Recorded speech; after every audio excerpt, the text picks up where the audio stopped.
Klay is out there still, I think, as of like 2 minutes ago. He's sitting on the bench with a towel over his head. Are you seeing how much, maybe during the games he's, this is tough on him? Yeah,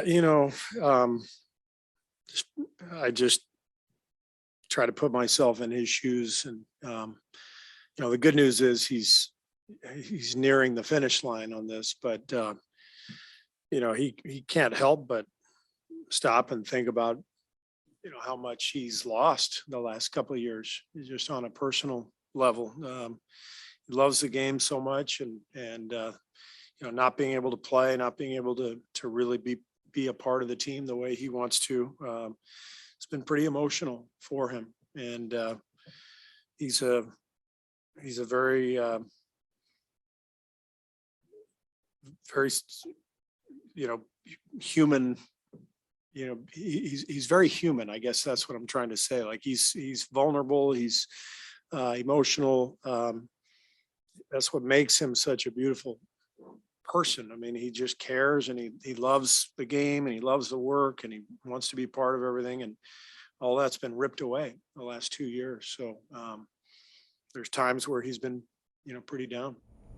And Draymond, a few of us saw that Klay was out on the court for a little while. I thought he was going to shoot for the fans or something, but he was just having a little tough moment. And is that to be expected with all he's been through in the last 2 years and the grind of rehab? And just, it's tough for him not to be out on that court sometimes. It's very tough. And I think, he's right there. He's right there getting towards the end of the road, or beginning of the road, however you choose to look at it.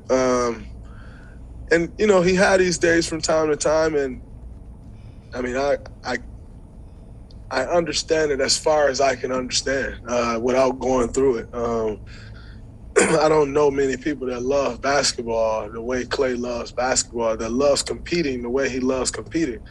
I always talk about our dominoes game. He even loved doing that, and he's severely outmatched, so it's just a competitor, one of the biggest competitors I've ever been around in my life.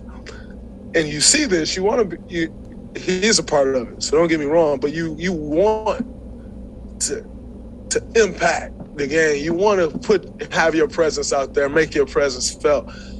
And after almost 3 full calendar years off the floor, it's tough, and so, we sympathize with him,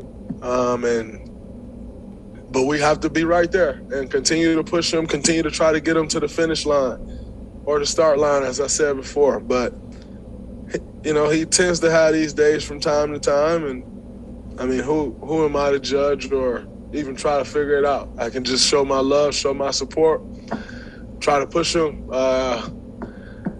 He's improving rapidly, and his game is getting back to where it needs to be. So it's beautiful to watch him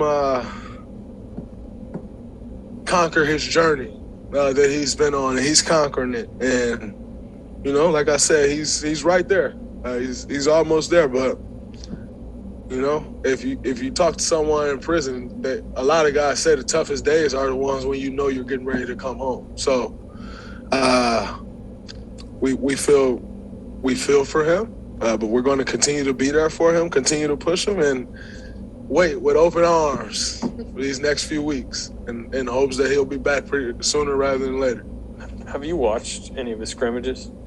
I watched some of like the 3-on-3s that he was doing, some of the 4-on-4s, but I haven't saw any other scrimmages since he started playing 5-on-5. How does he, in whatever you've seen him, how does he look to you? Looks good. Like I said, if you watch the scrimmages at the beginning, you're like, then you keep watching, and week by week, he's getting better and better and better.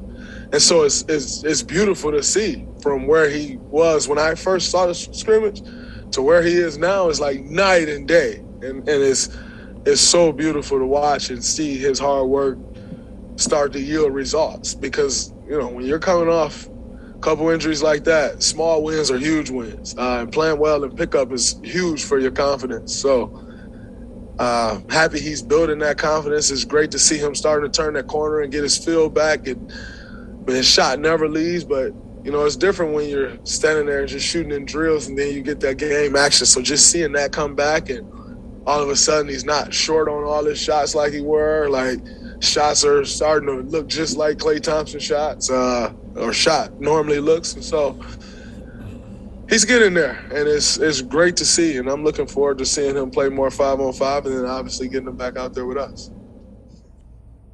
Steph, you've been on the practice court with Klay a little bit these recent days, I'm sure, and just he spoke to us this week about just the grind of, you know, ramping back up more minutes during these scrimmages, and certainly just how taxing emotionally this has been for him for 2 years. How proud are you to see him taking these steps and just doing this every day? I mean, clearly it's tough on him sometimes. 2 years or 2+ years is a long time. I think going into this particular season and him getting closer than he's ever been to getting back on the floor, kind of predicted this would be the hardest part of, you know, his journey, because he's got the basketball back in his hands every day. He's, you know, feeling like himself. You know, he's playing pickup and he's around, you know, our practices, and he's back with us in those type of situations, but he's still not, you know, on the court. And, you know, the good thing is we're talking weeks instead of months now, and super proud of the way he's just approached, you know, this 2-year window, because it's nobody will have, unless he wants to write a book and tell, you know, every step of the way, nobody will understand what he's been through away from the game so long. And it shows how much this game matters to him. And it's rare these days to, you know, have somebody as pure as Klay just, you know, feel every bit of what basketball brings to him. So it's going to hit him at times, and, you know, we got to be there to support him and continue to speak positively about him and what he's accomplished, because, again, this is his journey. Nobody can speak to, you know, what he's been through. What were your words for him tonight? All of that. Okay. Yep.